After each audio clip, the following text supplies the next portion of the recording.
Assalamualaikum warahmatullahi wabarakatuh. Innal hamdalillah nahmaduhu wa nasta'inuhu wa nastahdihi wa nastaghfiruhu wa natubu ilaihi wa na'udzu billahi min shururi anfusina wa sayyiati a'malina. May yahdihillahu fala mudilla lahu wa may yudlil fala hadiya lahu. Wa ashhadu an la ilaha illallah wahdahu la syarika lah. Wa ashhadu anna Muhammadan abduhu wa rasuluh. Allahumma salli ala Muhammad wa ala ali Muhammad kama sallaita ala ali Ibrahim innaka Hamidum Majid. Wa barik ala Muhammad wa ala ali Muhammad kama barakta ala ali Ibrahim innaka Hamidum Majid. Amma ba'd. Alhamdulillah, dengan izin dan limpah kurnia Allah Subhanahu wa taala, kita jumpa lagi hari ini untuk sambung kuliah sirah ataupun sejarah Khulafa Ar-Rasyidin yang kita dah mula banyak siri dah, dan mungkin satu ataupun dua siri lagi kita boleh habiskan cerita berkaitan dengan Sayyidina Abu Bakar radhiyallahu anhu. Kita boleh pergi kepada kisah khalifah yang berikutnya. Okey, banyak benda berlaku sebulan ni. Benda yang tak dijangka, benda yang kita tak plan, benda yang pelik-pelik berlaku. Tapi itu bukan tajuk yang kita nak bincang lah. Abaikanlah semua benda yang berlaku. Kita mulakan dengan tajuk perbincangan kita. Penaklukan juga. Ha?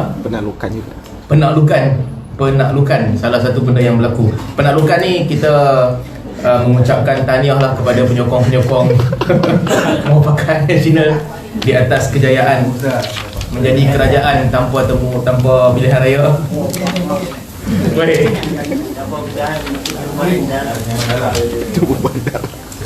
Tupai mata sikit ya. Kepada penyokong PH diucapkan takziah. Baik, sambung cerita kita dengan nak merepek rata-rata. Okay.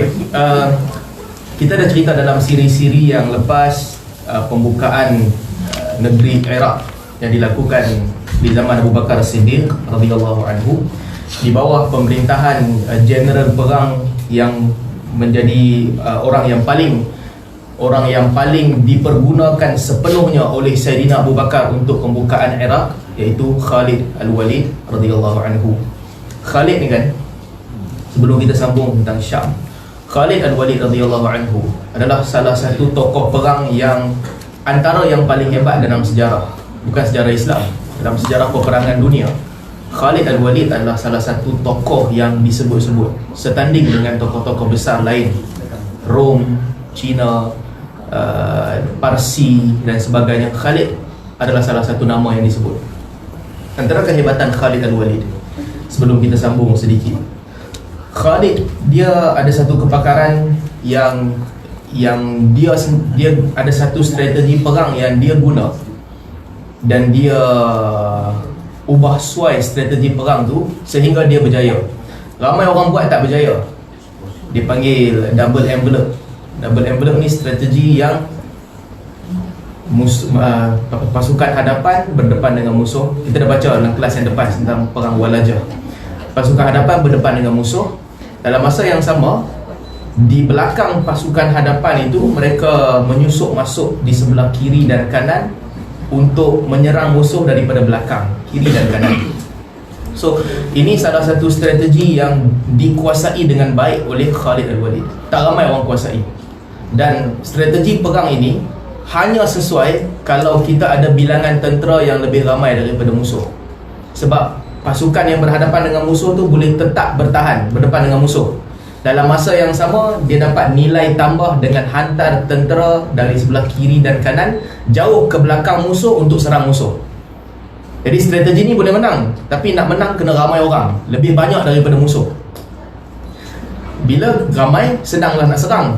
Dan ini antara strategi, saya tak perasan siapa tulis, ada orang tulis, dia disebut dalam The Art of War, strategi perang double envelope ni.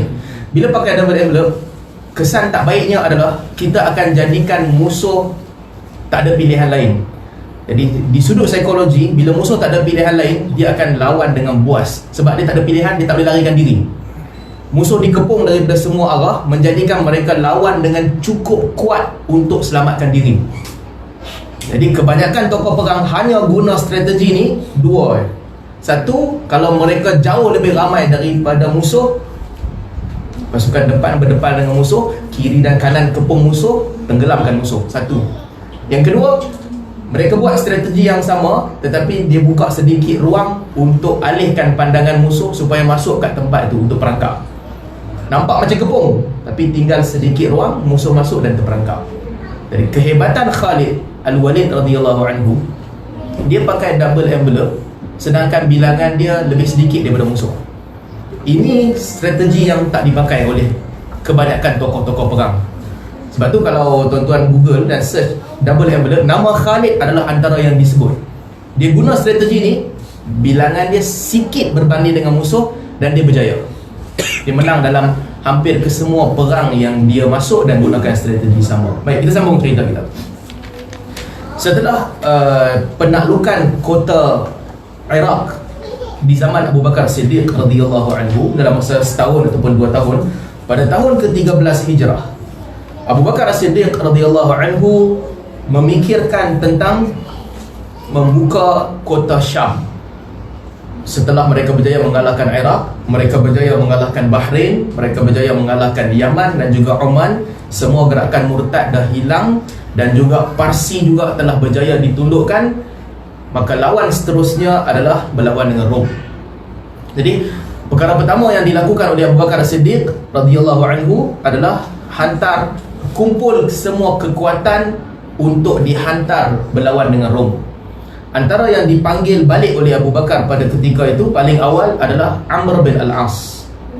Amr bin Al-As adalah salah seorang panglima penting juga.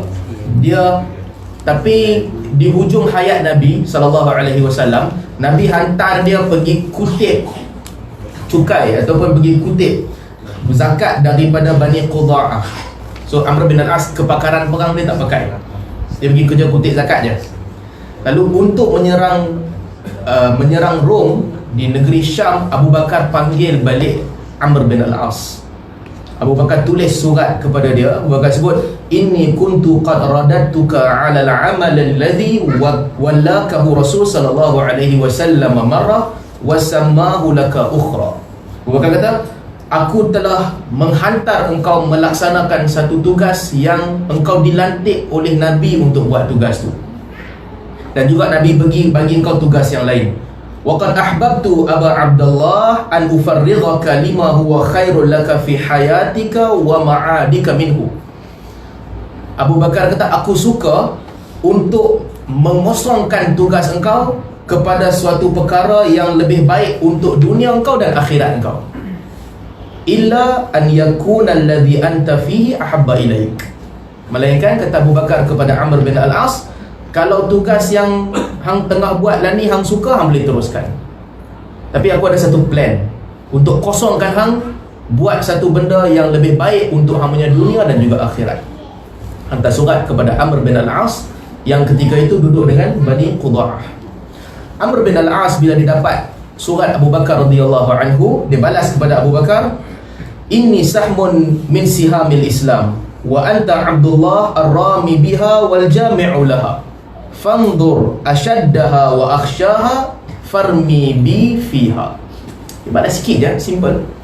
Kata Amr bin Al-As, sesungguhnya aku adalah salah satu mata panah, sedangkan engkau wahai hamba Allah adalah pemegang dan juga pengumpul mata panah itu. Lontarkanlah panah itu di mana tempat yang engkau rasa itu lebih baik, di mana tempat yang engkau rasa itu lebih memerlukan dan itu lebih bertakwa, takutkan Allah, lontarkanlah panah itu. So kata Amr bin Al-As, aku ni tak lebih daripada mata panah, dan engkau lah yang pegang mata panah itu wahai Khalifah Rasulullah. Hantarlah aku ke mana nak hantar, aku tak kisah. Lalu bakal pesan kepada dia, balik ke Madinah. So Amr bin Al-As balik semula ke Madinah. Abu Bakar radhiyallahu anhu tulis surat yang sama kepada Al-Walid ibn Uqbah. Hang nak tak aku bagi hang satu kerja yang lebih baik untuk dunia dan akhirat? Kata Al-Walid Ibn Uqbah, apa sahaja urusan hang nak aku buat, aku buat. Abu Bakar kata balik ke Madinah. Lalu dia pun balik ke Madinah. Jadi apabila mereka semua balik ke Madinah, seorang lagi yang balik ke Madinah adalah Khalid bin Sa'id bin Al-As. Khalid bin Sa'id bin Al-As sebelum ni dia pergi ke Yaman. Dia perang di Yaman dan dia menang. Bila dia menang peperangan di Yaman, dia balik. Tapi Omar marah dia, Omar tak suka. Sebab Khalid bin Sa'id ni, masa dia balik, dia nampak tanda kemewahan. Dia balik, dia pakai baju sutra daripada Yaman. Dia pakai sutra. Dia panglima lah, salah seorang panglima perang yang hebat. Balik pakai sutra. Omar marah dia. Omar arahkan orang, masa dia tanggal sutra tu, orang ambil sutra tu, pergi bakar. Omar ni kedudukan dia, nak cerita dalam kerajaan Abu Bakar ni, kira Abu Bakar ni macam Amir, Omar tu Perdana Menteri lah. Omar boleh buat sesuka hati dia. Sebab orang kedua yang ada kuasa paling tinggi adalah Omar. Orang kedua yang ditaati selepas Abu Bakar. Jadi Omar ambil baju sutra yang dipakai oleh Khalid bin Sa'id, dia bakar. Dan Omar pesan kepada Abu Bakar, dia ni jangan dihantar pergi jadi panglima, tahan dia. Tapi kebiasaannya apabila Omar bagi nasihat ni, Abu Bakar tak apa ikut sangat dalam bab melantik panglima perang. Sebab Omar terkenal sebagai orang yang dia agak kasar dan keras.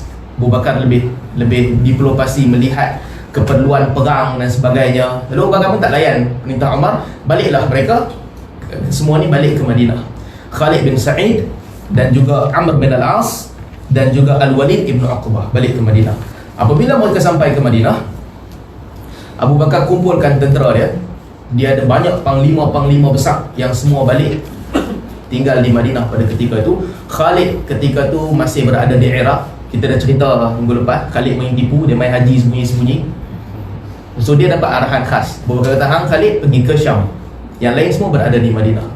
Kata Abu Bakar Siddiq radhiyallahu anhu, dia berkhutbah, kata dia, ala likulli amrin jawami'. Sesungguhnya setiap perkara ada kemuncaknya. Faman balaghaha fahiya hasbu. Sesiapa yang mencapai kemuncak ini, maka itulah bahagian untuknya. Wa man 'amila lillah kafahu Allah. Sesiapa yang bekerja untuk Allah, maka Allah akan cukupkan urusannya. Alaikum bil jaddi wal qasdi fa innal qasda ablagh. Hendaklah kamu berusaha bersungguh-sungguh dan berpada-pada. Sesungguhnya yang berpada-pada itu lebih berjaya, ataupun lebih menjamin kejayaan. Ala innahu la dina li ahadin la imana lahu. Demi sesungguhnya tidak ada agama bagi orang yang tidak beriman. Wala imana liman la khasyata lahu. Tidak ada iman bagi orang yang tidak takutkan Allah. Wala amala liman la niyata lahu. Dan tidak ada amalan bagi orang yang tidak berniat. Ala wa inna fi kitabillahi min thawabi 'alal jihadi fi sabilillah lama yanbaghi lil muslim an yuhibba an yakhussa bihi. Sesungguhnya di dalam kitab Allah telah disebutkan banyak ganjaran dan juga kelebihan jihad yang tidak wajar bagi satu orang muslim tidak mengejarnya. Hiya najatul lati dallallahu 'alaiha. Itulah kejayaan yang ditunjukkan oleh Allah. In naja biha minal khizyi wal haqqa bihal karamah. Dengan itulah kamu akan berjaya daripada kehinaan dan juga mendapat kemuliaan di dunia dan akhirat. So bakal pesan kepada tentera-tentera dia. Apa dia? Soalan. Oh ya. Soalan. Awal soalan. Baik, so Abu Bakar sampaikan khutbah kepada tentera yang pada ketika itu berada di Madinah. Kemudian, apa jadi? Setelah Abu Bakar menyampaikan khutbah kepada mereka, dia mula menghantar pasukan tentera untuk pergi ke Syam. Jalan menuju ke Syam sampai sekarang sama juga, ada 4 jalan menuju ke Syam. Satu, jalan di pesisir pantai. Abu Bakar hantar Amr bin Al-As untuk pergi ikut jalan ni, jangan masuk jalan lain. Amr bin Al-As daripada Madinah bergerak ke pantai, daripada pantai menuju ke Syam. Satu. Yang kedua, jalan di tengah-tengah Madinah, naik ke atas sampai Khaybar, Khaybar ambil kiri jumpa Tabuk. Jalan ini jalan yang paling banyak perkampungan, paling banyak musuh, paling banyak lorong-lorong kecil. Abu Bakar hantar 3 panglima perang ikut jalan ni. 3 orang ikut jalan ni, kemudian mereka berpecah-pecah. Yazid bin Abi Sufyan, Abu Ubaidah ibn Jarrah, dan Syurahbil bin Hasanah. 3 orang. Yazid, Abu Ubaidah dan Syurahbil. 3 orang ni ikut jalan Tabuk. Kemudian kamu boleh berpecah, ada jalan masing-masing. Yang ketiga, yang tadi tu, Khalid bin Sa'id bin Al-As, yang Umar tak suka. Umar pesan kat Abu Bakar, dia ni hang jangan hantar lah nanti dengan orang lain. Dia ni tak ada disiplin punya panglima.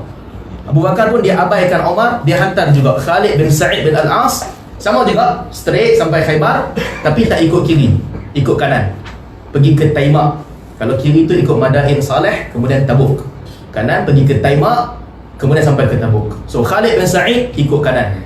Kanan ni akan lalu sampai Dimashq, sebelum ke Jordan akan sampai Damsyik dulu. Yang keempat, Abu Bakar tulis kepada Khalid Al-Walid, dia daripada Iraq terus bergerak ke Syam.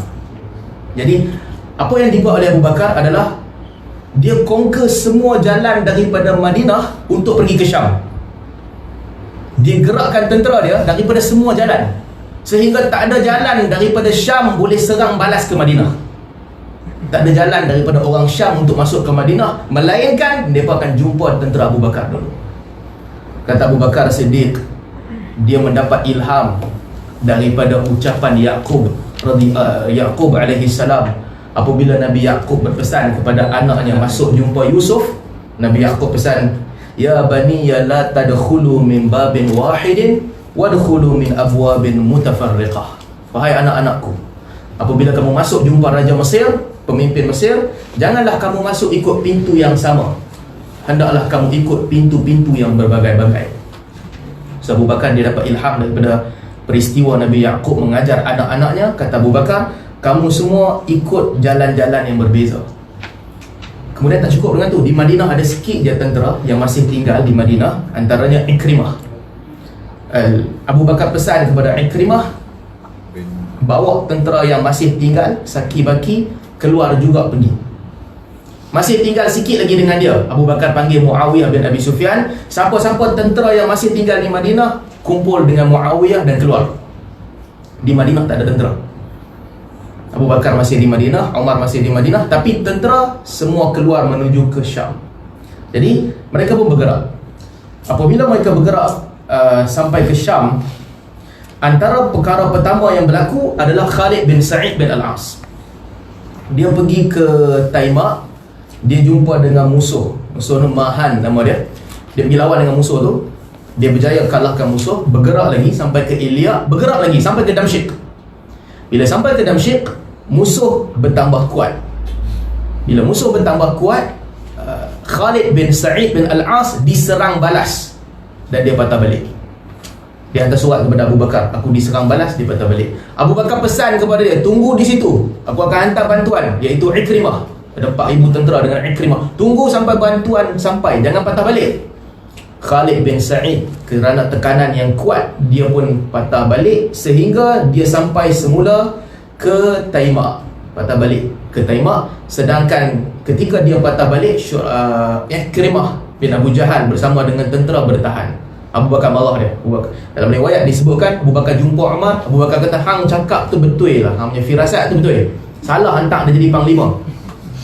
Abu Bakar hukum dia, Khalid bin Sa'id, Abu Bakar hukum hang jangan balik ke Madinah, hang duduklah dekat situ seorang-seorang sampai aku bagi keputusan. Kemudian semua orang yang melalui jalan tu, Khalid bin Sa'id tadi, antaranya Syurahbil sampai lambat. Syurahbil ambil tentera dia, tanya kepada Khalid, hang buat apa kat sini? Abu Bakar tak bagi aku balik. Tak apa, hang duduk sini, tentera hang ikut aku. So Syurahbil dapat tambah tentera dia, sambung jalan ke Syam. Ada lagi tentera yang belen, Muawiyah pula last tadi. Muawiyah masih tinggal dengan Saki-Baki tentera Madinah sampai ke tempat Khalid. Ini bukan Khalid Al-Walid, Khalid bin Sa'id bin Al-As. Ada lagi belen tentera. Muawiyah tanya, apa buat kat sini? Kami dapat arahan daripada Abu Bakar untuk tetap tinggal di sini, tak boleh balik. Muawiyah kata, aku ambil tentera hang, aku sambung jalan, hang duduklah kat sini. Dia tulis surat balik kat Abu Bakar. Tak ada siapa, tentera semua dah hilang, apa aku nak buat? Abu Bakar dah balik ke Madinah. Jadi satu selesai dah, satu kumpulan. Yang tinggal sekarang adalah Amr bin Al-As di sebelah laut, dan juga 3 orang panglima yang meneruskan perjalanan di tengah, Yazid, Abu Ubaidah dan Syurahbil, dan juga Khalid Al-Walid. Mereka bergerak menuju ke tempat yang sama, iaitu Syam. Okay, seterusnya.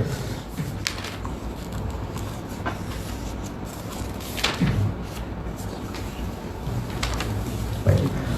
Apabila mereka, antara perkara pertama yang berlaku, iaitu kumpulan Yazid bin Abu Sufyan. Yazid bin Abu Sufyan di tempat yang namanya Arabah, dia pasukan pertama yang berdepan dengan musuh Rom. Lalu dia hantar kumpulan kecil, iaitu dipimpin oleh Abu Umamah Al-Bahili, berjaya mengalahkan musuh. Abu Ubaidah Ibn Jarrah, dia ikut jalan lain. Di Balqa jumpa dengan musuh juga, dan musuh ajar mereka berdamai. Lalu mereka pun selesaikan masalah, berdamai, pulang semula, dapat harta yang banyak. Dua orang, Abu Ubaidah dan juga Yazid, hantar harta balik kepada Abu Bakar, dan mereka sambung perjalanan. Dan berita tentang kedatangan tentera Abu Bakar ni sampai kepada Rom, sampai kepada Hercules. Antara yang dibuat oleh Rom pada ketika itu, Rom lantik 4 panglima yang paling hebat yang dia ada untuk berdepan dengan semua jalan-jalan yang dihantar oleh Abu Bakar. Antaranya dihantar Tazariq untuk pergi ke pantai dan sekat Amr bin Al-As. Tazariq dengan 90,000 orang tentera Rom. Ramai, 90,000. Jauh lebih ramai daripada tentera yang ada di kalangan orang Islam. Kemudian dihantar pula Duraqis untuk pergi tahan tentera Syurahbil. Duraqis tahan Syurahbil. Jarahah pergi tahan tentera Yazid, dan juga Al-Ghifar untuk lawan dengan tentera Abu Ubaidah. Mahan yang tadi dah menang lawan dengan Sa'id bin Khalid ataupun Khalid bin Sa'id juga bersama dengan mereka. Jadi Rom ramai juga tentera dia. 4 panglima besar dihantar untuk lawan dengan orang Islam. Ketika itu Ikrimah, dia masih di luar, jauh ketinggalan, masih lagi jalan. Tanpa Ikrimah, tentera ada 21,000 orang lawan dengan tentera Rom yang beratus ribu. Tentera Rom ada 200,000 orang. Tentera Islam ketika itu, selain daripada Ikrimah dan selain daripada Khalid Al-Walid, hanya ada 21,000. So bilangan yang beza sangat besar pada ketika itu. Mereka tulis surat kepada Abu Bakar. Panglima-panglima yang dah berkumpul sama-sama ni, 3 orang tadi, Yazid dan juga Syurahbil, Abu Ubaidah, tulis surat kepada Abu Bakar. Apa kami nak buat? Bilangan kami sedikit, nak teruskan ke nak tunggu? Kata Abu Bakar, dia balas surat mereka. Kata dia, wa kunu jundan wahidan wa alqaw junudal musyrikin. Jadilah kamu tentera yang satu, dan berdepanlah kamu dengan musuh. Fa antum ansarullah wallahu yansuru man nasarahu. Kamu adalah penolong-penolong Allah, sedangkan Allah akan menolong orang yang menolong agama Allah. Wa khadhilu man kafarahu. Allah akan menghinakan orang yang kufur kepadanya. Jadi dia pesan kepada mereka untuk bertahan.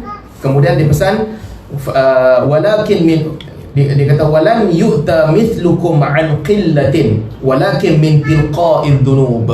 Orang-orang seperti kamu tidak akan dikalahkan kerana jumlah yang sedikit, tetapi kamu dikalahkan kalau kamu melakukan dosa. Fahtarisu minha. Jaga-jagalah kamu, jangan buat dosa. Wal yusalli kullu rajulin minkum bi ashabihi. Dan setiap pemimpin kamu lawanlah, hendaklah menjadi imam memimpin solat. So itu pesan Abu Bakar. Dia hantar, kami 21,000 nak lawan dengan beratus-ribu orang. Abu Bakar kata lawan juga, kerana kamu takkan kalah dengan bilangan yang sedikit, tapi kamu akan kalah kalau kamu melakukan dosa. Maka ingatlah pesan itu, janganlah kamu lakukan dosa. Setiap pemimpin yang dilantik di antara kamu, hendaklah mereka mengimamkan solat dan teruskan berjalan. Jadi mereka pun berjalan, masih lagi bergerak untuk berdepan dengan musuh. Khalid Al-Walid, sambung cerita Khalid daripada Syam. Apabila sampai surat Abu Bakar untuk meninggalkan Syam, 2 sebab. Meninggalkan Iraq ada 2 sebab. Satu, Syam memerlukan Khalid. Yang kedua, Abu Bakar hukum dia. Sebab apa Abu Bakar hukum dia? Sebab dia pergi haji tanpa kebenaran. Panglima perang pergi haji tanpa kebenaran, tinggalkan medan, kena hukum. Pergi ke Syam, lalu ditinggalkan Al-Musanna Ibnu Harithah untuk jadi pemimpin di Iraq. Khalid pergi. Khalid tak bawa banyak tentera. Khalid bawa tentera yang hebat sahaja. Dia pilih 900 orang. Tadi ada 21,000 orang, 6,000 dengan Ikrimah. Khalid bawa hanya 950 orang. So Khalid ni panglima utama lah. General perang adalah Khalid. Dan Colonel yang bawa tim yang ramai juga ni ada 4 orang tadi. Dan bersama dengan Khalid adalah Rafi' Ibnu Umairah At-Ta'i, pakar navigation. Khalid panggil Rafi' Ibnu Umairah, mana jalan paling cepat untuk sampai ke Syam? Jalan paling cepat nak sampai. Sebab tentera lain dah bergerak dari Madinah, jarak dia lebih jauh. Kata Rafi', jalan cepat naik kereta tak ada zaman tu. Jalan paling cepat satu je risiko. Tak ada makanan, tak ada minuman, tak ada sungai, tak ada laut. Anak aku boleh bawa ampi. Khalid kata okey, kita ikut jalan tu. Apa strategi Khalid? Biarkan unta kita dahaga, jangan bagi minum. Sebab kalau unta kita sentiasa minum, dia kenyang. Nanti dia minum sikit je bila perhentian, biarkan dia dahaga. Biarkan unta ni semua berjalan dalam keadaan dahaga. Sampailah di tempat yang penuh dengan air dan unta-unta ni dah lama tak minum, baru biarkan dia minum. Sehingga dia penuhkan bonggol-bonggolnya dengan air. Lepas tu kita jalan. 5 hari dalam perjalanan ini tak ada bekalan langsung. Unta inilah yang akan kita sembelih untuk makan, bonggolnya lah yang kita akan ambil untuk minum. Jadi setelah 5 hari, mereka sampai ke Suwa, satu tempat yang namanya Suwa. Tempat tu ada tempat yang dekat dengan Syam. Ketika tu saya tak pasti tempat tu kat mana. Mereka setiap kali berjumpa dengan orang minta untuk berdamai. Khalid punya tentera bersama, dan akhirnya mereka bersama di Busra. Busra ni tempat Kristian yang banyak pendeta Kristian di kawasan tu. Sampai ke Busra, di situlah mereka berjumpa dengan tentera Islam yang ramai. Khalid dah sampai bersama dengan tentera yang datang dari tengah dan juga Amr bin Al-As. Semua ada di situ. Khalid pesan kepada Abu Bakar pesan kepada tentera yang pergi dari Madinah, apabila Khalid sampai, dialah yang akan menjadi pemimpin kamu. Jadi bila sampai ke situ, antara cerita yang mereka sebarkan adalah kehebatan Rafi' Ibnu Umairah. Semua orang cerita tentang dia, macam mana, bagaimana hebatnya dia ni bawa mereka jalan dalam tempoh yang sangat singkat, yang biasanya orang tak boleh sampai, dalam 5 hari. Dan disebutkan, wallahi aina Rafi' annahtada, antara syair yang mereka baca, demi Allah sesungguhnya mata Rafi' ini sangat tepat menunjukkan jalan. Fawwaza min Quraqir ila Suwa, dia membawa tentera berjalan dengan mata dia tu, navigation dia yang tepat, daripada Quraqir menuju ke Suwa. Khimas ataupun khamsan, dengan unta-unta yang kehausan. Masarahal jaish baka, tentera yang berjalan sambil menangis. Masaraha qablaka insi, dengan jalan yang tidak pernah dilalui oleh orang lain sebelum daripada jalan yang Rafi' tunjuk ni. Inilah jalan pertama. So jalan, apabila mereka berjalan, orang duduk kawasan tu, dia cabar Khalid. Cabar kepada Khalid, kata jalan terus akan jumpa satu kawasan pokok. Kalau kamu berjaya sampai ke pokok ni sebelum pagi kamu sampai ke pokok tu, maksudnya ada harapan kamu boleh menang lah. Tapi kalau kamu lambat sampai ke pokok tu sehingga terlepas waktu pagi esok tak sampai lagi, kemungkinan besar hangpa nanti kalah perang. Lalu Khalid pun tak apa, aku ambil cabaran tu. Dia pun jalan bergerak dengan tentera Islam yang ramai dan sampai ke tempat itu sebelum pagi. Bila sampai sebelum pagi, Khalid dia pesan kepada para sahabat dia, ini adalah tanda kegembiraan yang pertama, tanda menang. Dalam perang ni ada 2 benda. Bukan dalam perang, dalam hidup kita ada 2 benda. Satu namanya qirah ataupun tasya'um. Satu lagi tafa'ul. Tasya'um maksudnya kita anggap sesuatu tu sial. Tafa'ul kita anggap sesuatu itu tanda kebaikan. Tasya'um, benda yang tak baik, jangan anggap sial, tak baik, sebab dia halang kita daripada maju. Kita nak keluar rumah, apa benda ada, cawan jatuh, pecah, pang, pecah, itu kita pun jadi risau. Kalau keluar ni jadi apa-apa, kita anggap itu tanda yang tak baik, kita pun tak jadi keluar. Itu tak baik, jangan percaya. Arab jahiliah dulu buat macam tu lah. Dia nak keluar rumah, dia bawa burung pati satu, lontarkan. Kalau burung tu pergi kanan, itu tanda okey, kita boleh keluar pergi musafir. Kalau burung tu lalu ikut kiri, Arab kata ni tanda tak bagus, patah balik. Itu tasya'um, tatayur. Nabi marah, Nabi kata ni semua tak ada tanda. Wa khairuhal fa'al, Nabi kata yang terbaik adalah fa'al. Tafa'ul pula, kita mengharapkan yang terbaik. Kita ucap ucapan yang baik, ataupun kita nampak apa-apa tanda, kita anggap itu tanda-tanda yang kita akan beroleh kejayaan. Ini okey. So inilah yang dilakukan oleh Khalid bin Walid radhiyallahu anhu. Bila dia sampai ke pokok tu, tempat kawasan yang tersebut, sebelum waktu pagi, dia kata kita beroleh kemenangan yang pertama.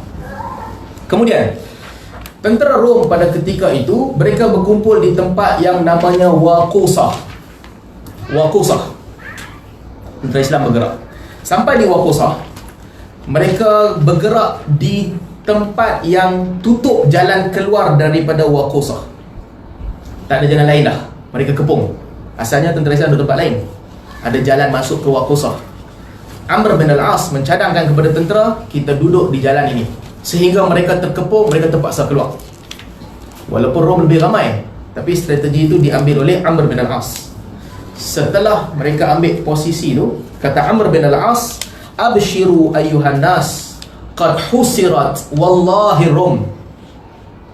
Amr bin al-As kata, khabar gembira, terimalah khabar gembira wahai manusia, sesungguhnya Rom telah terkepung.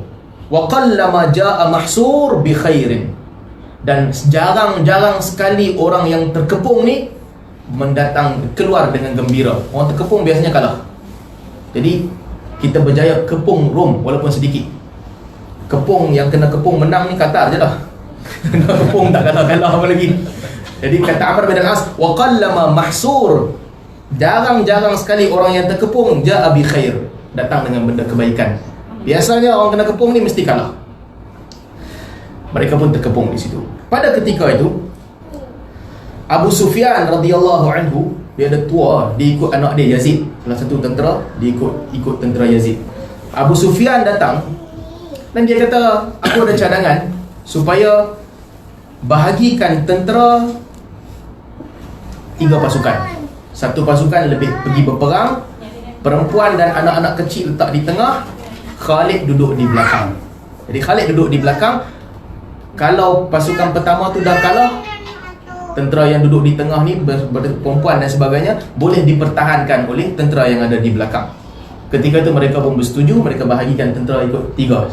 Depan, tengah-tengah meletakkan perempuan dan yang lemah, di belakang Khalid al-Walid. Sampailah mereka di Syam. Bila sampai di Syam, sebelum mereka sampai di Syam, Mahan tadi tu yang telah mengalahkan Khalid bin Sa'id telah sampai dahulu dengan tentera tambahan. Jadi akhirnya di Syam, sampai di kawasan perang, musuh ada 240,000 orang. 240,000 orang. Dan 10,000 orang daripada mereka, ni strategi perang Rom pula. Apa dia buat? Dia ikat kaki musuh ni, tentera mereka ikat kaki sesama sendiri untuk mengelakkan mereka lari. Jadi once dah masuk medan perang, tak boleh lari. Setiap 10,000 orang diikat dengan satu tali. Tali tu panjang lah, dia bebas bergerak tapi tak boleh lari jauh sangat. Dia lari jauh sangat, kawan dia akan tarik dia. Kalau lari sikit-sikit nak perang tu okey. Ini Rom punya strategi untuk kawal tentera. Hampa jangan lari je. Boleh perang, boleh lawan, boleh pakai senjata, tapi jangan lari. Kemudian apabila tentera berkumpul, Khalid radhiyallahu anhu, dia mengucapkan, ini khutbah yang dia ucapkan kepada tentera dia. Kata dia, ketika semua orang dah sampai, semua orang berkumpul, mereka boleh lihat Rom di hadapan mereka. Kata Khalid, inna hadha yaumun min ayyamillah, Sesungguhnya hari ini adalah salah satu di antara hari-hari milik Allah Subhanahu wa taala. La yanbaghi fihi al-fakhru walal baghyu. Tidak wajar padanya berlaku bongkak dan juga dosa. Akhlisu jihadakum wa uridullaha bi'amalikum. Hendaklah kamu ikhlas di dalam jihad kamu, dan jugalah hendaklah kamu menjadikan Allah tujuan kamu. Wa inna hadha yaum lahu ma ba'dahu. Wa inna hadha yaum lahu ma ba'dahu. Law radadnahumul yaum ila khandaqihim fala nazalu narudduhum. Kata Khalid, hari ini akan diikuti oleh hari-hari yang lain. Kalau kita berjaya menolak mereka ke longkang-longkang mereka, ke longkang yang mereka bina, maka hendaklah kita terus tolak dan serang mereka. Wa in hazamuna la nuflihu ba'daha abada. Tetapi kalau mereka berjaya mengalahkan kita, kata Khalid, sesungguhnya kita tak akan menang dah selepas ni. Kalau nak menang, inilah masa dia. Hari inilah hari untuk kita mengalahkan mereka. Jadi dengan tentera yang 20 ke 30 ribu orang, Khalid Al-Walid radhiyallahu anhu mula susun strategi dia. Baik, dia ada banyak panglima kecil-kecil ni yang datang dengan dia. Satu lagi kehebatan Khalid yang kita dah sebut dulu. Selain daripada strategi perang, Khalid di medan, dia ketika perang berlangsung, dia bukan panglima. Dia bukan duduk bagi arahan. Dia akan berada bersama dengan tentera, berperang bersama-sama dengan mereka. Dia akan masuk, dia akan buat kerja, dia buat something. Dia bukan duduk relax bagi arahan. Pemegang bendera dan juga orang utama yang bagi arahan perang bukan dia. Masa tengah fight ni, masa tengah perang. So apa Khalid buat? Dia pesan, pasukan pejalan kaki di tengah-tengah akan dipimpin oleh Abu Ubaidah Ibn Jarrah. So Khalid sebagai panglima utama, dia ada brigadier general yang sama dengan dia, salah seorang Abu Ubaidah. Kata Khalid, Abu Ubaidah dia yang akan bagi komand, duduk di tengah-tengah. Qalbul Jaish, di tengah-tengah tentera, Abu Ubaidah. Kemudian kata Khalid, di sebelah kanan dan kiri, di sebelah kanan Amr bin Al-As bersama dengan Syurahbil. Dua lagi panglima di kanan, Amr bin Al-As dengan Syurahbil. Di sebelah kiri Yazid bin Abi Sufyan, sebelah kiri tentera. Dan setiap pasukan kanan dan kiri ni Khalid hantar orang yang pakar berdepan dengan musuh, pakar CQB, close quarter battle. Yang duduk bersama dengan Syurahbil adalah Ikrimah. Jadi di sebelah kanan ni, kalau nak lawan one by one, Ikrimah boleh lawan dan dia boleh menang. Di sebelah kiri bersama dengan Yazid adalah Qa'qa' ibn Amr. Ikrimah dan juga Qa'qa', kedua-dua mereka duduk di kanan dan kiri untuk kalau nak berdepan dengan musuh. Pasukan kanan kiri ada pemimpin dia, tengah ada pemimpin, dan kemudian ada orang yang akan roaming, pusing tentera, berjalan-jalan. Antara mereka adalah Ibnu Mas'ud radhiyallahu anhu. Khalid lantik Ibnu Mas'ud untuk dia tukang supply kelengkapan tentera, makanan. Dia akan pusing, siapa yang tak cukup kelengkapan dia akan hantar. Dan juga Qubath Ibnu Ashyam. Qubath adalah spy, dia boleh bergerak masuk ke kawasan musuh, dapatkan maklumat. Kemudian Khalid juga hantar dua orang paling veteran lah dekat situ. Satu Abu Sufyan, satu lagi Mu'az bin Jabal. Mu'az banyak menghafal Al-Quran dan sebagainya. Abu Sufyan pula, dia ni orang lama, orang pakar strategi Arab Jahiliyah dulu. So kata Khalid, mereka berdua ni, Mu'az bin Jabal dan Abu Sufyan, akan bergerak untuk naikkan semangat tentera. Mereka bergerak, kerja mereka naikkan semangat. Dan ketika itu Khalid bahagikan tentera kepada kumpulan kecil, 1,000 orang, 1,000 orang, 1,000 orang. Di tengah-tengah dipimpin oleh Abu Ubaidah. Siap susun tentera, bersedia untuk berdepan dengan musuh. Apabila mereka nak bergerak, Khalid lihat musuh pada ketika itu, dia baru nampak musuh. Dan di kalangan tentera Rom, mereka kuat agama. Khalid dengar ada orang baca Injil, kuat, dia punya semangat agama kuat. Beza dengan Parsi, Parsi tak ada agama. Beza dengan Arab Jahiliyah, Arab Jahiliyah sembah berhala. Ini orang yang kuat agama. ada satu kumpulan orang yang baca kitab Injil macam dia membaca Al-Quran. Doa kepada Tuhan yang sama, bahasa yang sama, Tuhan yang sama. Kalau kita ucap subhanallah, alhamdulillah, la ilaha illallah, Allahu akbar, roh ucap benda yang sama juga, pelik. La haula wala quwwata illa billahil aliyyil azim, roh pun ucap benda yang sama. Itu pelik. Dan mereka lebih ramai daripada orang Islam. So lawan dengan Rom lain sikit.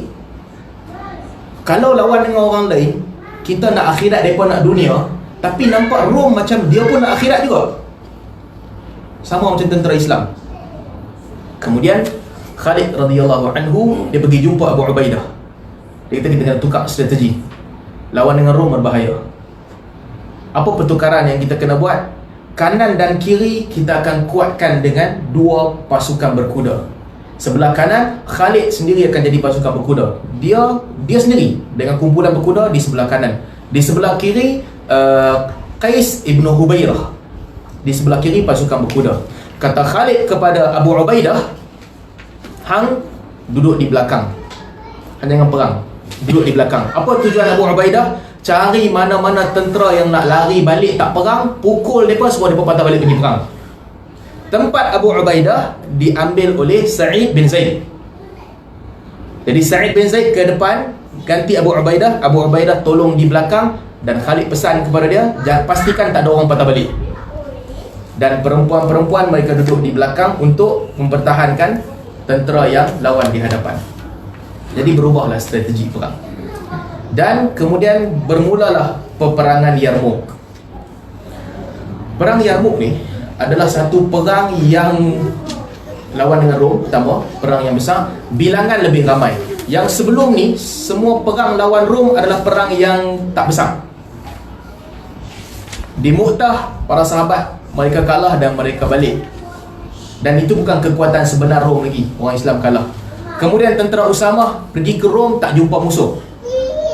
Dan perang Mu'tah ni adalah perang pertama yang betul-betul mereka bertarung dan berdepan dengan Rom. Dan ketika perang itu, kita kalau baca disebut dalam kitab Ibnu Kathir sebut banyak ucapan-ucapan yang diucapkan oleh para sahabat Nabi untuk naikkan semangat mereka. Antaranya Abu Ubaidah Ibn Jarrah katanya, ibadullah unsurullah yansurkum. Wahai hamba-hamba Allah, tolonglah Allah, maka Allah akan tolong kamu. Wa yuthabbit aqdamakum. Unsurullah yansurkum wa yuthabbit aqdamakum. Tolonglah Allah, Allah akan tolong kamu dan tetapkan kaki kamu.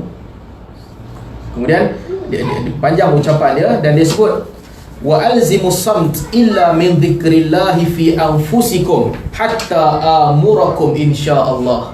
Dia sebut hendaklah kamu duduk diam saja dan pujilah Allah di dalam jiwa kamu sehingga aku memberikan kepada kamu arahan seterusnya. Kamu tunggu arahan. Mu'adz bin Jabal radhiyallahu anhu di jalan. Jadi kita sebut Mu'adz dan juga Abu Sufyan, kerja dia naikkan semangat tentera. Kata Mu'adz bin Jabal, ya ahlal Quran wa muhtafidhil kitab, ansarul huda wal haq. Wahai ahlul Quran dan orang yang menghafal kitab, pembantu petunjuk dan kebenaran. Inna rahmatallahi la tunalu wa jannatahu la tudkhalu bil amani. Sesungguhnya rahmat Allah dan syurga Allah tidak boleh diperolehi dengan sekadar angan-angan. Wala yu'tillahu al-maghfirata wa rahmatal wasi'ata illa as-sadiqal musaddiq. Dan tidak layak mendapat keampunan dan rahmat Allah melainkan orang yang membenarkan kitab Allah. Kata Mu'adz bin Jabal.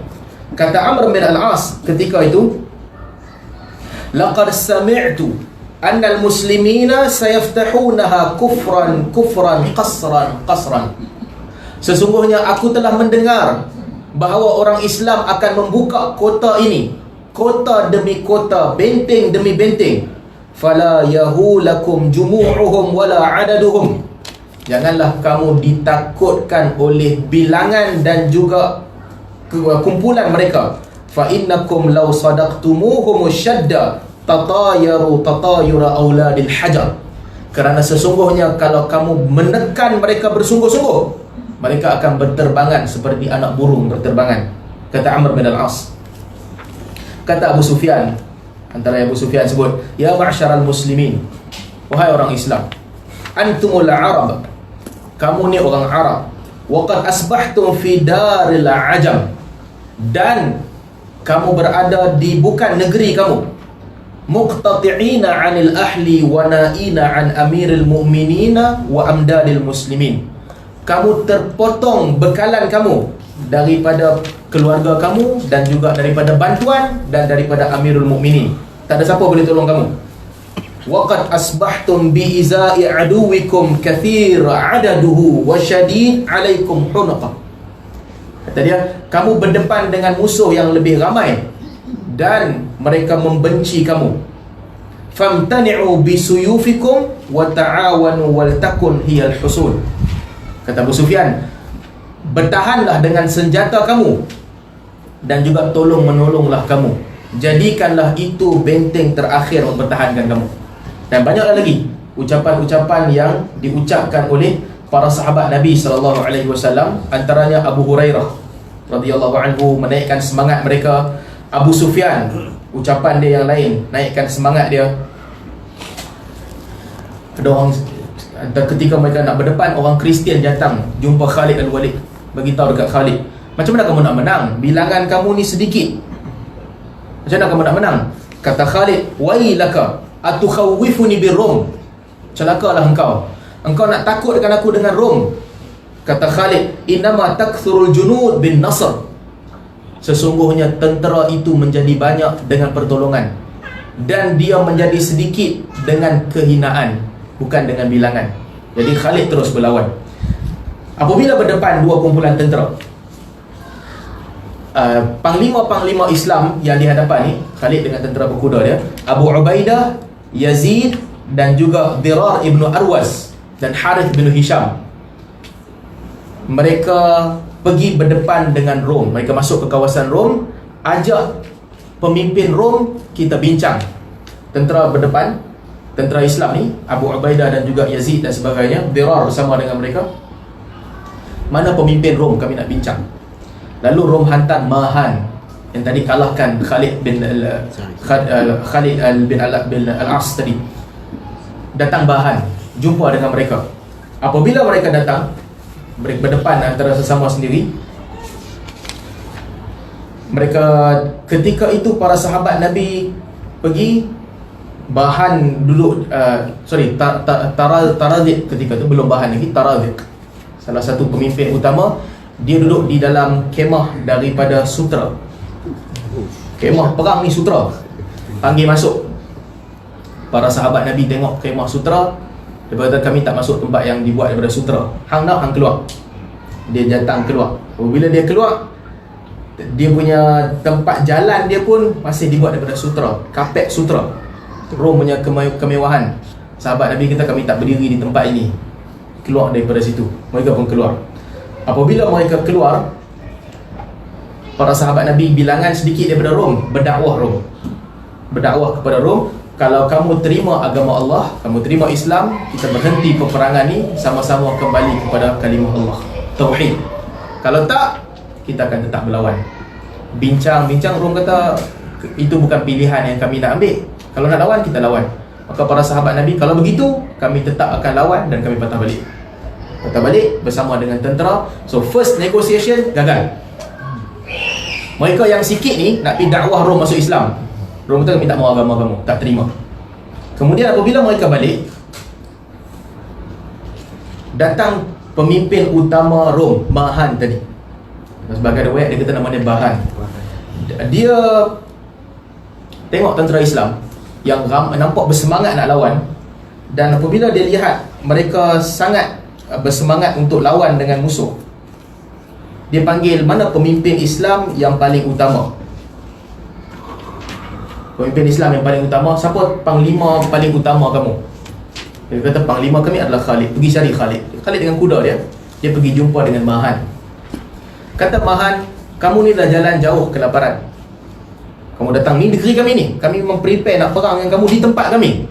Kamu datang jauh, makanan kamu berkurangan. Apa kata aku bagi kepada kamu harta yang cukup banyak, 10 dinar semua orang ambil, seorang satu bahagian 10 dinar, voucher, open check, nak ambil seorang satu, makan kenyang-kenyang, balik negeri kamu, tak payah perang. Apa susah-susah kita nak lawan? Dapat cek seorang satu, kemudian dapat makanan kenyang-kenyang, kau pergi balik. Kata Khalid Al-Walid radhiyallahu anhu, innahu lam yukhrijna min biladina ma dzakarta. Kata Khalid, kami keluar daripada negeri kami ni bukan sebab lapar. Hang punya sangkaan kata kami lapar, tapi tujuan kami buat sini bukan pasal lapar. Ghairu anna qaumun nashrabud dima wa annahu balaghana annahu la dam atyabu min dami rum. Kata Khalid, kami ni adalah kaum yang menghisap darah, dan telah sampai kepada kami berita bahawa tidak ada darah yang lebih sedap daripada darah Rum. Itu jawapan dia.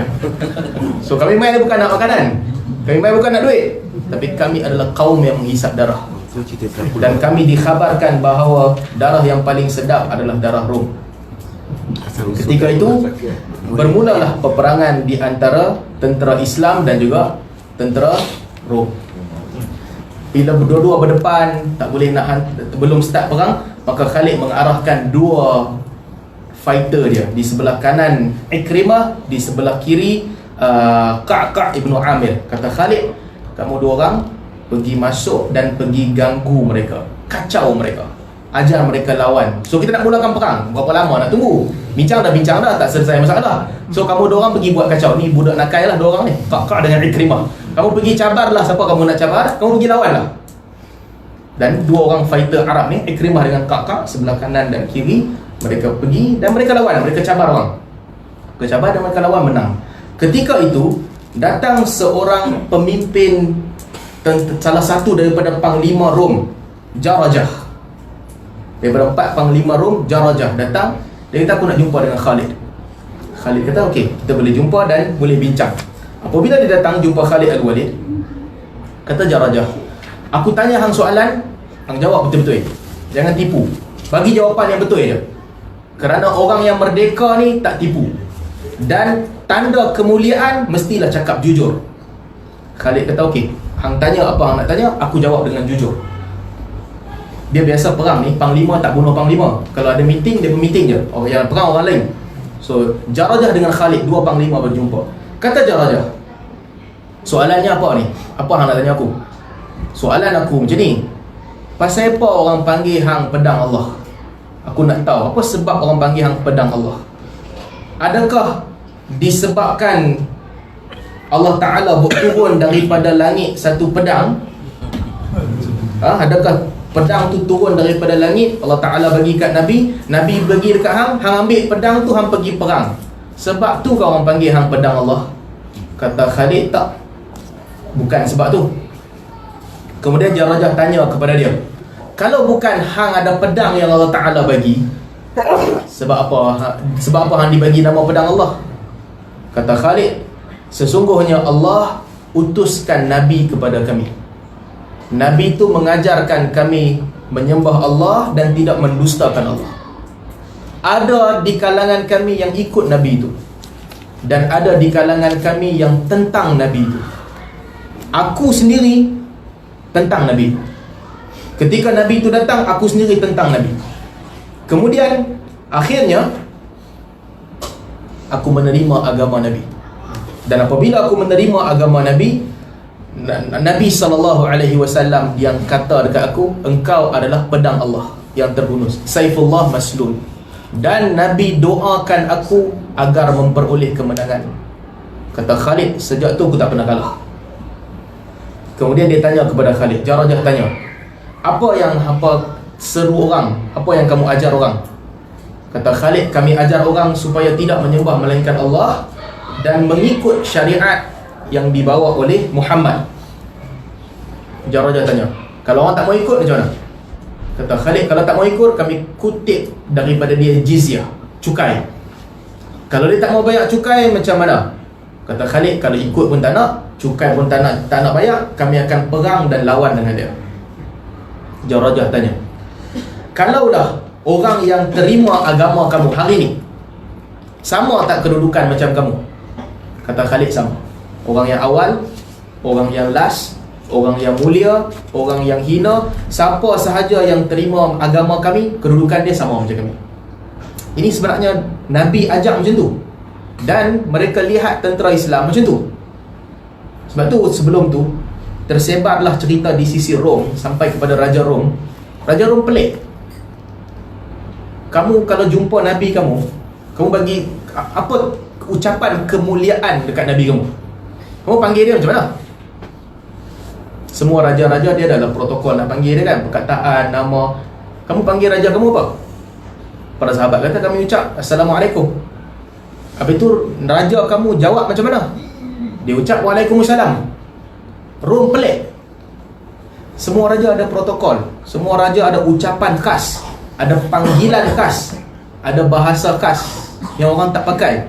Tapi bila tanya kat sahabat Nabi, kamu dengan Nabi macam mana? Kami panggil Nabi macam kami panggil Nabi kami je. Bahkan Nabi SAW tak suka puji lebih. Kata Khalid, kalau hang terima Islam, hang dengan aku sama, kita tak ada beza.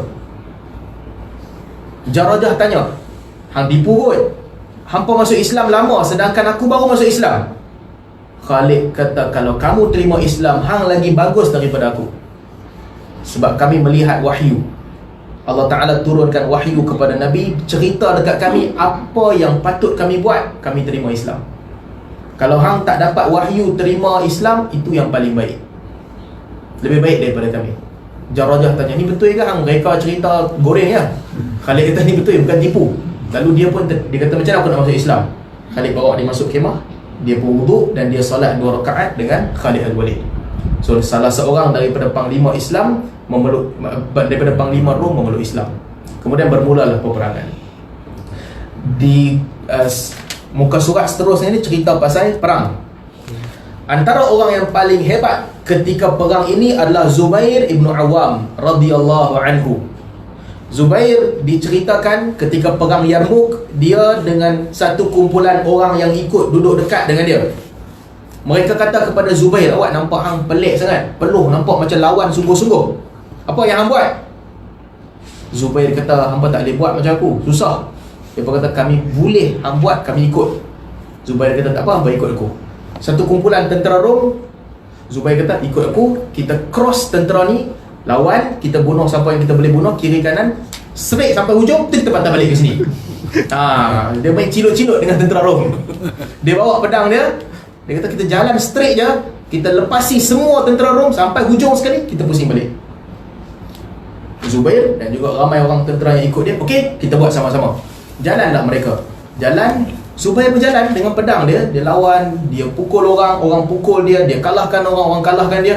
Dan beberapa orang yang ikut belakang dia ni, sikit je, berapa langkah, dia pun tak confident, dia pun patah balik. Dia pun patah balik, Zubair seorang-seorang. Dia seorang-seorang sampai hujung sekali tentera Rom. Kemudian dia patah balik kepada mereka. Aku dah cakap dah tadi, apa tak boleh ikut. Yang ni bukan calang-calang orang boleh buat, tapi dia pun memang tak boleh ikut.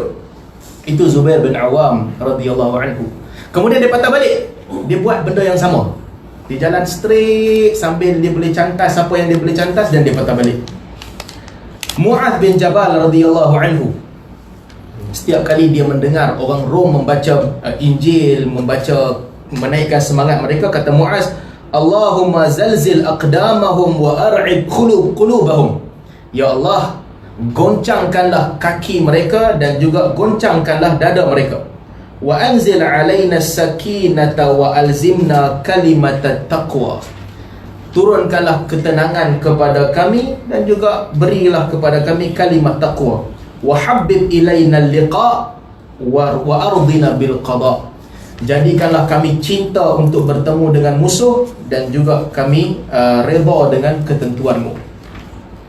Mereka pun berlawan dalam peperangan yang sangat genting pada ketika itu. Ketika mereka sedang lawan, antara orang yang hebat juga ketika itu Ikrimah. Ikrimah ketika dia lawan berdepan dengan musuh, kata Ikrimah radhiyallahu anhu ketika nampak musuh kuat ketika itu, tadi lawan main bawan dah habis dah, berdepan dengan musuh, kata Ikrimah, dia kata, qataltu Rasul sallallahu alaihi wasallam fi mawatina wa afirru minkumul yawm. Dia kata, dulu dengan Nabi aku boleh lawan, Ikrimah bin Abu Jahal, dia lambat masuk Islam, dia perang dengan Nabi banyak. Dia kata, dengan Nabi aku lawan, takkanlah dengan Rom aku nak patah balik ke belakang. Katanya, man yubayi'u 'alal maut. Siapakah di antara kamu yang nak bersama-sama dengan aku untuk bai'ah? Bai'ah, kita lawan sampai mati. Antara yang bai'ah pada ketika itu Harith ibnu Hisham dan juga Dirar ibnu Azwar. Mereka lawan, dan sebahagian daripada mereka ketika itu mereka meninggal dunia. Antara kisahnya juga, salah satu orang tentera Islam yang dikatakan awal orang syahid dalam perang Yarmouk, dia jumpa dengan Abu Ubaidah ibn Jarrah.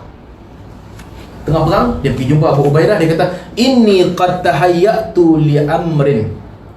Kata dia, sesungguhnya aku telah bersedia untuk berdepan dengan satu perkara. Fahal laka min hajatin ila Rasulillah sallallahu alaihi wasallam. Kata dia kepada Abu Ubaidah. Abu Ubaidah pun tak kenal dia. Dia kata, aku dah ready dah. Ada benda tak hang nak aku sampaikan kepada Nabi? Sebab dia bersedia untuk lawan sampai syahid. Dia kata kepada Abu Ubaidah, ada tak benda yang hang nak aku sampaikan kepada Nabi? Kata Abu Ubaidah, tuqri anni salam wa taqul ya Rasulullah inna qad wajadna ma wa'adana rabbuna haqqan. Kata Abu Ubaidah, kalau hang jumpa Nabi, sampaikanlah salam kepada Nabi SAW dan khabarkan kepada baginda, sesungguhnya kami mendapati apa yang dijanjikan oleh Tuhan kami itu adalah benar. Kemudian dia lawan, dan sahabat Nabi ini adalah orang yang pertama sekali syahid di jalan Allah. Dan antara yang berlaku selepas itu, panjang cerita perang ni, peperangan yang hebat di antara mereka. Mereka berjaya membunuh ramai orang. Khalid Al-Walid, dia menguatkan pasukan di sebelah kanan, dan mereka berjaya kepung musuh di tengah-tengah. Dan mereka tak berhenti, mereka lawan sampai perang. Kitab-kitab sejarah menyebutkan perang Yarmouk ni sampai solat Zuhur dengan Asar mereka solat sambil berjalan, sebab tak ada masa untuk berhenti solat. Maghrib dengan Isyak mereka jamak di hujung waktu Isyak. Sepanjang hari mereka melawan, berperang dengan musuh. Akhirnya malam mereka masih lagi mengejar musuh. Mereka kejar musuh sehingga masuk ke tempat yang sempit, ke tempat berbukit yang sempit. Ramai di kalangan musuh mati sebab satu orang jatuh, ramai orang jatuh. Rom punya strategi dia pergi ikat kaki semua orang, jatuh seorang gaung, semua orang turut beramai-ramai jatuh gaung. Jadi mereka dapat kemenangan yang banyak ketika itu. Tentera Islam yang meninggal dunia ada 3,000 orang ketika itu, tapi tentera Rom lebih ramai, dan orang Islam menang dalam peperangan ni. Abu Sufyan radhiyallahu anhu, Abu Sufyan ni musuh Nabi lama, tapi dia ikut juga perang ni. Walaupun dia dah tua ketika itu, dia ikut kumpulan tentera anak dia. Bila dia tengok tentera tengah bersemangat nak perang, dia pergi ke anak dia, Yazid bin Abu Sufyan. Ini bukan Yazid bin Muawiyah. Yazid bin Muawiyah cucu dia. Anak dia Yazid bin Abu Sufyan, abang kepada Muawiyah. Dia kata, ya bunayya, wahai anak, alaika bitaqwallahi was-sabr. Hendaklah hang ni bertakwa kepada Allah dan bersabar. Fa innahu laisa rajulun bihadzal wadi minal muslimin illa mahfufan bil qital. Dia kata, sesungguhnya tak ada orang di kalangan tentera Islam yang duduk di lembah ini melainkan mereka benar-benar bersemangat untuk perang. Fakaifa bika wa bi ashbahika alladhi wallau umural muslimin. Kata dia, bagaimana keadaan engkau dan juga orang-orang yang bersama dengan engkau sebagai ketua orang Islam. Ulaika ahaqqun nas bis sabri wan nasihah. Kalaulah nak diperintahkan untuk sabar dan dapat nasihat, tentera-tentera ni lebih layak dapat nasihat daripada hang sebagai ketua. Fattaqillah ya bunay, bertakwalah kepada Allah. Wala yakunanna ahadun min ashabika bi ajra'a ala aduwil Islam minka. Dan pastikan tak ada orang di kalangan tentera engkau ni lebih berani berdepan dengan musuh daripada engkau sendiri. Kata Abu Sufyan pesan kepada anak dia Yazid. Dia dah tua, di jalan dia pergi pesan ke orang, lawan dengan musuh, jangan berhenti. Kata Sa'id bin Musayyib radhiyallahu anhu, ketika kami tengah jalan, kami dengar kami dengar ada orang kata, ya Nasrallah iqtarib, as-subat as-subat ya ma'syaral muslimin. Katanya, wahai pembantu-pembantu agama Allah, dekatlah kamu dengan musuh. Berteguhlah kamu. Mereka pun cari siapa yang cakap ni dalam ramai-ramai tentera. Ketika itu mereka melihat Abu Sufyan yang telah tua. Dia duduk di tengah-tengah tentera. Dia menaikkan semangat mereka untuk lawan dengan musuh. Dan mereka pun melawan dan ditakdirkan Allah Ta'ala menangkan tentera Islam di bawah pimpinan Khalid, pemimpin utama. Bersama dengan dia, ini satu perang yang disertai oleh ramai orang yang hebat. Abu Ubaidah ibn Jarrah, Yazid bin Abu Sufyan, Shurahbil, Amr bin Al-As, Ikrimah yang meninggal dalam perang ni. Dan ramai tentera-tentera yang hebat, mereka masuk dalam perang Yarmouk. Yarmouk di Jordan bersempadan dengan Syria. Dan mereka menang dalam perang. Dan setelah mereka mencapai kemenangan dalam perang ini, sampailah surat kepada Khalid Al-Walid. Surat ini dihantar oleh seorang penghantar surat yang hantar kepada Khalid. Sampai Khalid buka surat tu, menceritakan bahawa Sayyidina Abu Bakar radhiyallahu anhu telah wafat. Dan belum sempat, Abu Bakar tak sempat melihat kemenangan tentera Islam di Syam. Walaupun itu target dia. Target paling besar Abu Bakar adalah lawan Syam dan menang. Tetapi belum sempat sampai khabar kemenangan tentera Islam, Allah Ta'ala takdirkan Abu Bakar meninggal dunia. Saya nak cerita sikit pasal Abu Bakar meninggal. Nanti sebab lepas ni kita boleh cerita bab Umar terus. Boleh kan sikit kan? Baik, Abu Bakar meninggal dunia, ringkas je. Dia sakit lama, 15 hari Abu Bakar sakit. 15 hari, dia sakit teruk 15 hari ni. Setelah tentera dah dihantar, kebanyakan hadis ni diceritakan oleh Aisyah radhiyallahu anha. Sakitnya Abu Bakar 15 hari ni sampai dia tak keluar solat jemaah.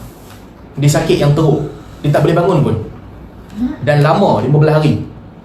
Kita selalu kata orang yang mati mengejut, kita selalu harap orang mati tiba-tiba kan. Bagus, tanda orang tu baik. Dia meninggal terus, dia tidur, dia meninggal, dia duduk saja, dia meninggal, dia gelak-gelak sembang, dia meninggal. Itu baik, betul. Tetapi kalau kita baca sirah para ulama, para sahabat Nabi SAW, mereka suka kematian yang diiringi dengan kesakitan. Sebab tu kata Umar bin Abdul Aziz rahimahullah, dia kata, aku harap supaya aku dikurniakan kesakitan sebelum mati. Sebab itu peluang terakhir Allah Ta'ala mengampunkan dosa. Jadi Abu Bakar As-Siddiq, dia sakit lama, 15 hari. Dan ketika Abu Bakar sakit, di hujung-hujung hayat dia, bila dia sedar, Abu Bakar ni miskin dalam hidup dia. Setelah dia jadi khalifah, dia miskin. Sebelum tu dia kaya. Tapi setelah jadi khalifah, Abu Bakar tak pernah senang. Makan tak cukup pun, tak pernah senang. Dan dia sedar sebelum dia meninggal dunia, Abu Bakar tanya Aisyah radhiyallahu anha, cek harta-harta yang ada. Harta ni dah habis dah semua. Ada tak harta yang belum menjadi milik kita sebelum aku mati, sebelum aku jadi khalifah? Ternyata harta dia sendiri habis semua. Harta yang dia dapat selepas jadi khalifah ada 3 je, kata Aisyah. Satu, baju besi yang dah buruk, jubah yang buruk. Satu lagi, kambing yang mereka perah untuk ambil susu. Satu lagi, keldai yang dah tua, keldai yang tak bagus. Kata Abu Bakar, 3 ni pulangkan kepada Umar sebelum aku mati. Sebab harta ni aku dapat ketika menjadi khalifah, itu bukan milik aku, itu milik negara, pulangkan kepada Umar. Itu standard Abu Bakar. Itu standard. Kita ada ramai orang yang kita jumpa yang kata, kami ni berjuang untuk agama, untuk bangsa, untuk negara, untuk segala macam benda lah. Kami buat ni untuk kepentingan bangsa, kepentingan agama. Tapi dia punya lipat harta kiri kanan tu, entah harta yang dia lipat tu cukup untuk kayakan bangsa. Tapi berbeza dengan Abu Bakar Siddiq radhiyallahu anhu. Dia habis semua harta dia, yang tinggal ni sikit je. Itu pun dia tanya kepada Aisyah radhiyallahu anha, ada tak harta yang datang selepas aku jadi khalifah? Ini semua lepas jadi khalifah, itu bukan aku punya. Ini semua pulangkan kepada Umar, bagi kepada dia. Dan dia pesan kepada Aisyah, ya Aisyah, antara yang dia pesan, hang tahu orang yang paling aku suka adalah hang, dan aku tinggalkan satu tanah kepada engkau, wahai Aisyah. Tanah itu bahagikan. tanah itu miras, mesti dibahagikan. Sampailah ke akhir hayat Abu Bakar, dia berpegang dengan syariat. Dia paling sayang Aisyah. Tahu kasih, dia paling sayang Aisyah. Kalau ikut kita punya standard, apa kita buat kalau ada orang yang sangat kita sayang? Kita nak mati, kita tinggal wasiat kat orang tu, ataupun kita pesan untuk bagi wasiat. Sebab kita punya confident dengan syariat ni dia macam tunggang langgang. Kan baru ni kan banyak cerita orang bergaduh, bukan baru ni, sentiasa banyak cerita orang bergaduh, adik-beradik berebut harta dan sebagainya kan. Orang ni kata dia patut dapat, orang ni satu pula kata dia tak patut dapat. Yang sebahagian geng-geng ni, orang yang terutamanya biasalah orang yang terlibat dalam, orang yang ada keuntungan, dialah yang selalu bercakap. Orang yang selalu jadi konsultan, bukan kata kat orang, tapi biasanya ialah orang yang jual insurans. Dia untung bila orang beli insurans, jadi dia akan kata insurans tu bagus. Kalau dia tak kata, siapa nak beli insurans dia? Orang yang jual madu, dia kena kata madu tu bagus. Sebab kalau dia tak kata madu tu bagus, siapa nak beli madu dia? Jadi sebahagian orang tu kata, kita kena tinggal wasiat sebelum mati, sebab takut nanti harta kita tak dapat pada orang yang nak. Wasiat tu apa? Tak, syariat ni yang ajak kita, mati dia ada hukum hakam, warisan, ada miras, semua orang dapat bahagian. Tapi apa kita buat? Tak boleh, miras ni tak cukup adil. Sagi kawan ni kau lebih, kawan ni kau lemah. So selesai kena tinggal wasiat. Wasiat tu macam mana? Hang kalau sayang anak ni, bagi semua kat anak ni. Hang sayang bini kan? Sayang bini, bagi semua kat bini. So kita pun berebut-berebut lah tulis wasiat. Sebab banyaknya kita tak confident dengan hukum agama. Kita rasa aku punya solution ni lagi bagus daripada agama punya solution. Sedangkan Abu Bakar As-Siddiq, ketika dia nak meninggal, dia kata kepada Aisyah, hang tahu wahai Aisyah, hang orang yang paling aku sayang. Hang orang yang paling aku sayang. Tetapi harta tu bukan hang seorang punya. Bahagikan harta tu kepada semua orang. Bukan saya kata jangan buat wasiat. Buat wasiat kepada orang yang tak layak terima harta pusaka tu, itu bagilah buat wasiat.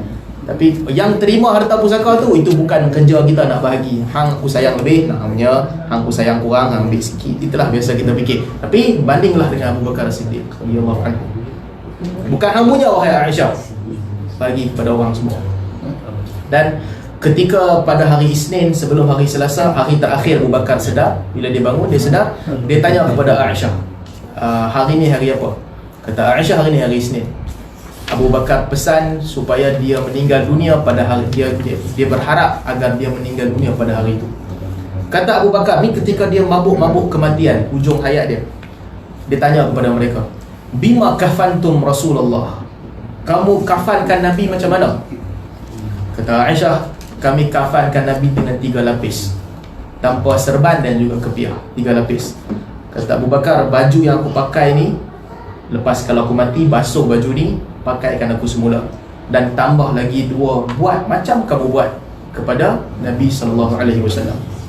Aisyah kata, kenapa tak pakai yang baru? Pakaian yang baru kan ada. Abu Bakar kata, yang hidup itu lebih memerlukan kepada yang baru daripada yang nak mati. Kerana selepas aku mati, tak ada apa-apa melainkan akan dimakan tanah je. So tak payah pakai yang baru, pakaikan balik yang aku pakai ni, tambah 2 kain macam kamu buat dekat Nabi SAW. Dan Abu Bakar pesan supaya isteri dia yang mandikan dia, dan Allah Ta'ala takdirkan Abu Bakar meninggal dunia pada ketika itu. Sakit dia tu lepas 15 hari dia meninggal dunia. Dan Abu Bakar radhiyallahu anhu pesan kepada Aisyah, tanam dia di sisi Nabi SAW. Jadi dia ditanam di dalam rumah Nabi SAW, dalam rumah Aisyah, dan jenazah dia direndahkan sedikit sehingga ke katif, setaraf dengan bahu jenazah Nabi SAW. Dia ditanamkan sebelah Nabi SAW dalam rumah Aisyah. Dan ketika itu khabar dihantar kepada tentera Khalid bahawa Abu Bakar telah meninggal dunia. Dan nantilah kita sambung cerita lain kali. Antara yang pertama sekali, surat tu tulis, 1, Abu Bakar meninggal dunia. Kedua, Umar jadi khalifah. Ketiga, Khalid bukan lagi panglima utama, digantikan oleh Abu Ubaidah bin Jarrah. 3 benda ditulis dalam surat. Abu Bakar telah meninggal. Khalid sebut, orang yang paling aku sayang adalah Abu Bakar. Aku sayang dia lebih daripada Umar, tetapi aku mentaati perintah Umar. Dia tinggalkan jawatan dia dan dia tak khabar kat orang. Orang yang bermain surat tadi tu, Abu Bakar kata hadza jaa bil bashir. Dia tak mau bagi orang sedih ketika tu. Surat yang dia dah baca, dia simpan, dia letakkan dalam pedang dia, dan dia tahan sekejap, tak mau bagi tentera dapat khabar sedih tiba-tiba. Dia bagi tahu kepada mereka, orang ini datang membawakan khabar yang baik. Mereka pun sempatlah bergembira sekejap. Sekejap mereka bergembira, dan dia orang yang awal tahu tentang kematian Abu Bakar As-Siddiq radhiyallahu anhu. Jadi ringkasnya, cerita tentang Abu Bakar banyaknya adalah cerita tentang Khalid. Sebab dia panglima utama. Kerja utama Abu Bakar pergi perang. Dia tak buat reform macam-macam. Nanti zaman Umar kan, kita boleh cerita pasal reform. Reform bab solat tarawih, reform macam-macam benda. Tapi Abu Bakar perang. Quran takut hilang, tulis Al-Quran satu bab. Tapi lain semua perang je. Dan Khalid adalah panglima utama. Dan bayangkan 2 tahun tu dia bersihkan Jaziratul Arabiyah daripada berhala. 2 tahun je. Daripada hujung Yaman sampai Oman, sampai ke Bahrain. Bahrain kawasan ni lah, Kuwait, Bahrain, Qatar, Emirates sikit, sampailah ke Iraq, sampai pergi ke Syam. Tak ada orang sembah berhala dah dalam masa 2 tahun. Itulah kehebatan Sayyidina Abu Bakar radhiyallahu anhu. Jadi kita berhenti dulu. Minta maaf ini terpanjang sikit. Nanti kelak akan datang kita sambung cerita tentang Sayyidina Umar radhiyallahu anhu. Setahun ada tak cerita Abu Bakar? Ada. Tahu berapa kali tu? Setahun 3-4 kali ya. Tapi okey lah, dah setengah buku dah, lagi setengah yang tinggal.